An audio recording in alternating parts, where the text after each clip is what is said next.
Hey, my name is Corey. I'm one of your classmates as well as the owner of a local business called O-Scrap. O-Scrap is the reason why in this presentation I wanted to talk to you about keeping the all in small businesses. O-Scrap was founded in 2013 through a Minnesota state program known as Family Assets for Reaching Independence in Minnesota. Super long name, I totally know that, totally get it. We call it FAIM for short, F-A-I-M. Because of FAIM, I was able to take my creativity and turn it into a profit, allowing me to dabble in a whole bunch of different things and learn such characteristics of, keeping books, accounting, keeping inventory, customer service, etc., etc. It's really helped kind of develop the person I've become and the type of leader that I am and continue to want to be. So let's start with why you should care. Why should you care about shopping locally with a small business? You'll see in my handout on my PowerPoint presentation, on slide 2, I talk about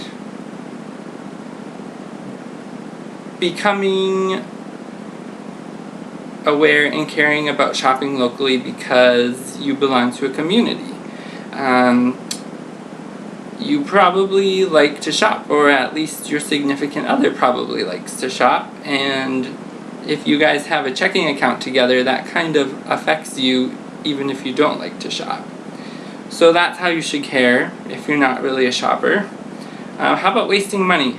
I don't know about you guys, but I work really hard for my money, and unless it's intentional, like Treasure Island or something, I don't want to waste my money. And I would go out on a limb and say you probably don't either.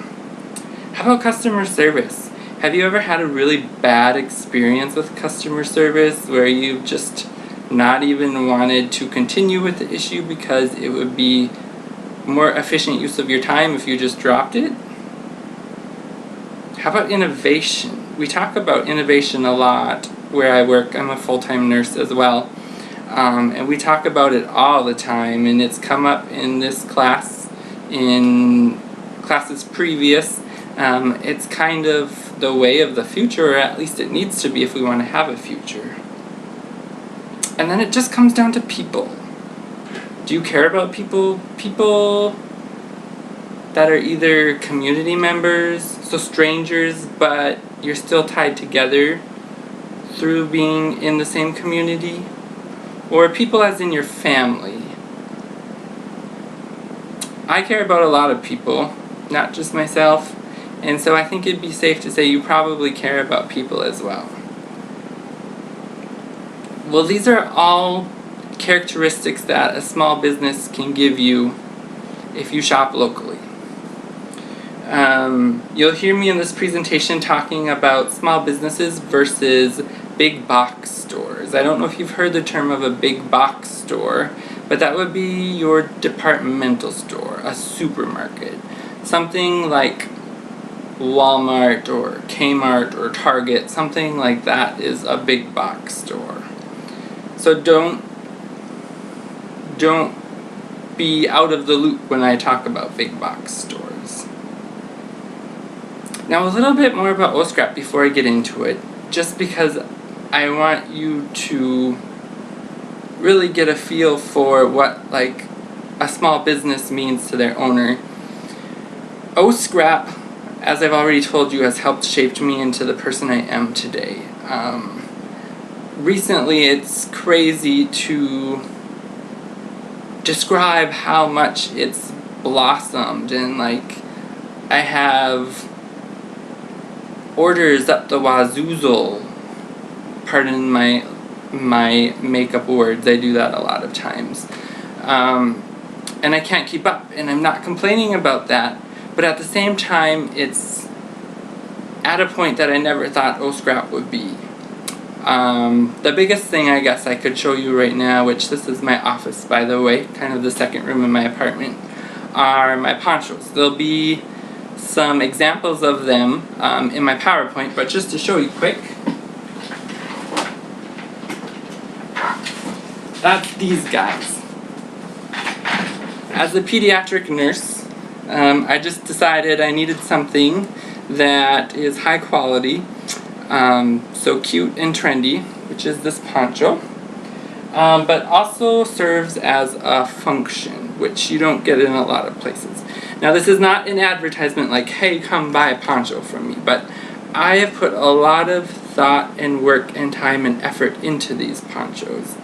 Because, as a car seat technician, children aren't supposed to wear big, heavy snowsuits, right? If you're a parent, you probably have heard this at some point. That's completely what we tell parents when we're doing car seat checks. However, as a car seat technician, I have never had a good alternative for parents who are like, well, what do we do in a Minnesota winter? Totally get that concern. Well, the ponchos are designed to slip right over the kiddo's head. They don't have any arm slits. It's 2 layers of fabric, so super warm. It just goes right over the kiddo's head. And then when you get out to the car, you can kind of flip it up, buckle them in with their 5-point harness, or whatever sort of restraint you have for them in the vehicle, and it can come down like a blanket.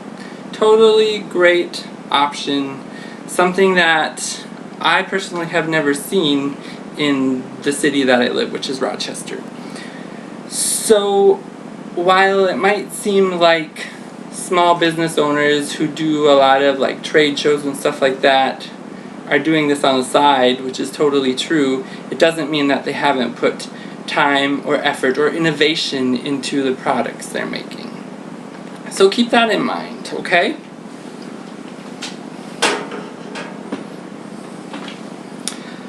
Other reasons why people should care is because I've done some research, and I'm just going to go over it really quickly, about big box stores versus small local businesses. I'll have a handout included where I post the presentation, but I have some information that I'm just referring to, so I apologize. I don't have like a big screen that I can look up to refer to statistics and stuff like that. But it's from the United States Small Business Administration, or SBA, and it's the 2018 Small Business Profile of Minnesota. So in 2015, which is the last cited year for some of the statistics, even though it's a 2018 profile, it says that Minnesota small businesses grew 1.2 million people. Well, not grew, but employed 1.2 million people. And that's 47.8% of the workforce in Minnesota. That statistic was a little crazy to me when I read it. It drew me in like no other. So I did a little bit more research. And it looks like also in 2015, though they mentioned like how many people were employed, so individual statistics, it says small businesses created 32,242 net jobs. And I just thought that was crazy as well. I know Minnesota's big, but it just seemed like a lot of new businesses. And I know like in Rochester where I live, something's coming up all the time. So other concerns and information you should know is that even though those statistics sound really wonderful, there's a graph on page 98 of the Small Business Profile, if you look in the handout, that shows turnover among employees in small businesses. And if you look from 2005 to 2015, which is a difference of about 10 years, there's like a substantial drop in the number of startups in small businesses. So that's kind of sad, but small businesses not only have to compete with the big box stores that have not only food and necessities like of what you've learned in Maslow's hierarchy, but there's other things too that they have, and small businesses just don't have that. So that's another thing to keep in mind too. So furthermore, the big box businesses have some drawbacks that not a lot of people are aware about, both on a local and state level. Just really quickly, big box stores, because of the upkeep of the square footage and parking lots, usually drain municipal budgets. And then the state level, it's usually providing health care because big box stores pay so crappy for their employees that they have to use more of those state resources like health care, vision care, etc., etc. And then one other statistics I just wanted to go over with you quickly was there was from the Institute for Local Self-Reliance based out of Minneapolis, there was some statistics that out of $100 of what you would purchase as a small business, 68 of it goes back into the community, whereas only 43 of it goes back into the community from a big box store.